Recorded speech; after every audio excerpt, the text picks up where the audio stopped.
Stay the fuck away from women if you're a man watching this video. Serious conversation here. What should a girl do if she sees a guy? I just saw a guy in the training. He was so handsome. And he's looking at me, I'm looking at him, he's looking at me, I'm looking at him. And it's like my stop is about to happen anytime soon. And I didn't know what to do because I thought, okay, maybe I should just give him my card, but then I didn't have my wallet with me. So it's like I like my card with my information. And then I'm like, damn, the point is that I get how you guys get nervous because I could never. I decided to let that man go instead of me going up to him and saying, let me give you my number. Do I have to start carrying cards so I can just give my card and deep dip? The pattern is familiar, even if the reactions are predictable. Equality is celebrated in theory, but selectively applied when initiative is required. Independence is emphasized until a capable man appears, and then tradition quietly re-enters the room.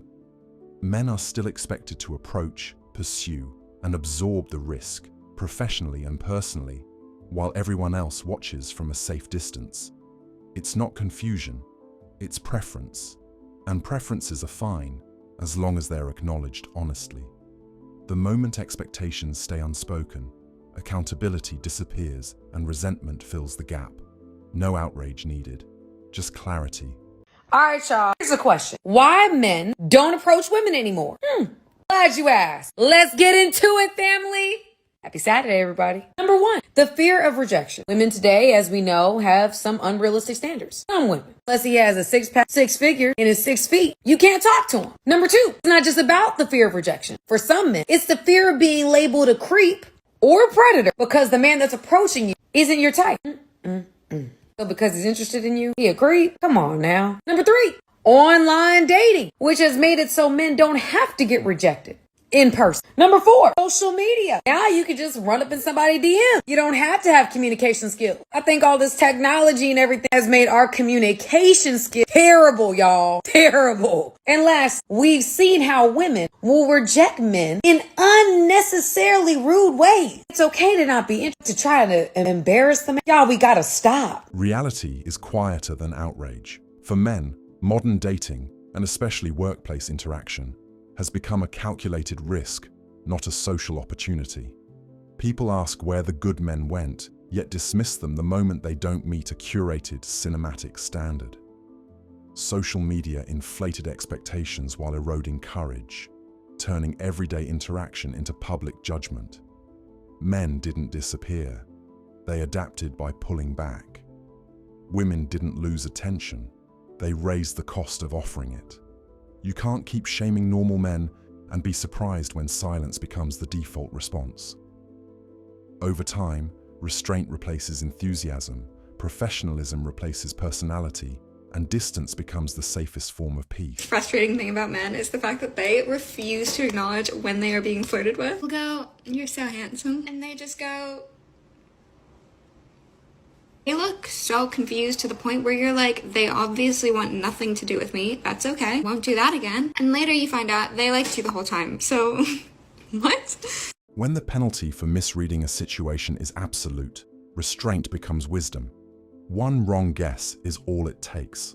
After that, the smartest response isn't engagement. It's opting out.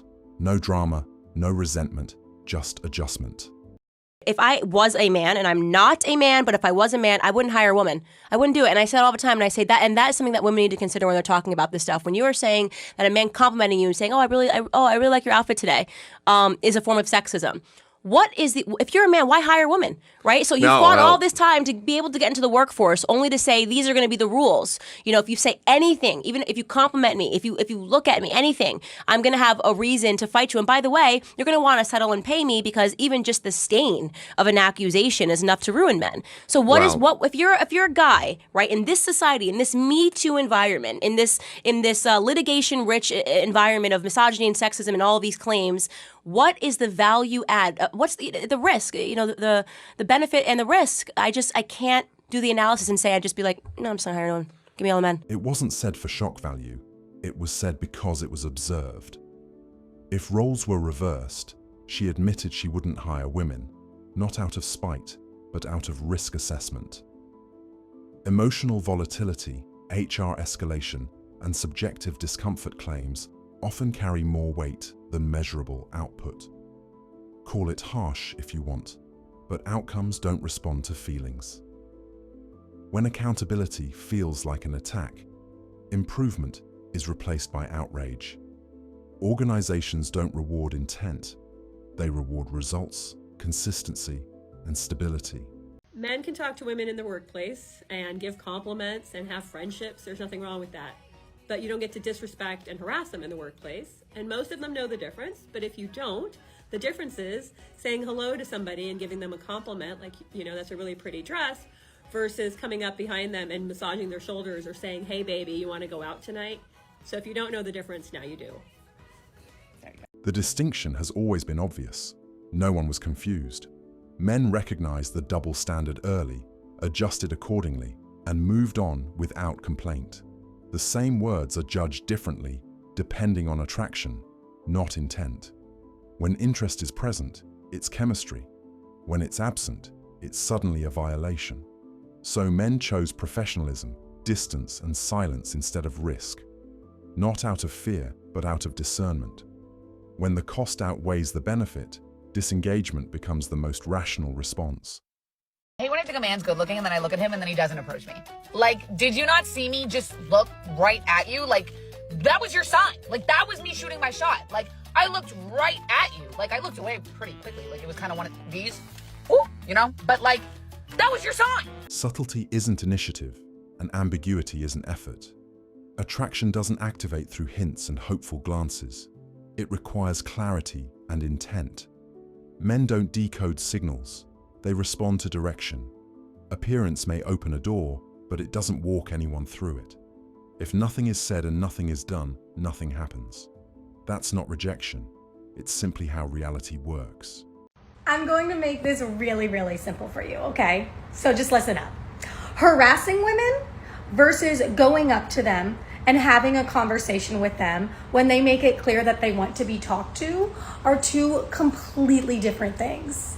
And if you do not know the difference between those situations, then I highly, highly recommend don't approach them.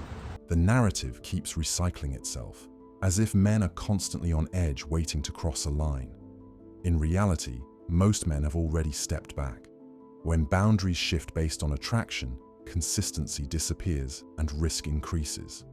What's labeled confidence one moment becomes misconduct the next. So the guesswork ended. Professional distance replaced engagement, and silence became the safest form of respect. No resentment, no debate, just adjustment. If the message hit, like, comment, and subscribe. Thanks so much for watching, and I'll see you in the next video.